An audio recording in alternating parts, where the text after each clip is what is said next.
একদিন শান্ত একটা গ্রামের পাশে গভীর জঙ্গলে বাস করত হাল্ক। সে খুব শক্তিশালী কিন্তু ভীষণ একা, কারণ রাগ হলে সে অজান্তেই সব ভেঙে ফেলত।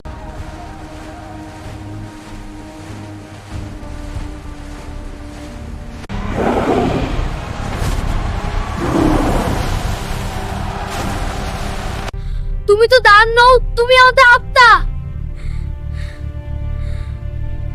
তুমি তো দানব নও, তুমি আমাদের রক্ষা। হাল্ক, আমি তোমাকে ভয় পাই না, আমি তোমাকে ভালোবাসি। তুই আমাকে ভালোবাসিস? কয়েকদিন পর গ্রামে বড় ঝড় এলো, ঘরবাড়ি ভাঙতে লাগলো, মানুষ দিশেহারা। হাল্ক তখন নিজের শক্তি দিয়ে গাছ ফেলে বাঁধ বানাল, ভাঙা ঘর তুলতে সাহায্য করল। সেদিন গ্রামের সবাই বুঝল, শক্তি ভয় দেখানোর জন্য নয়, সাহায্য করার জন্য। হাল্ক, আমরা তোমার বন্ধু।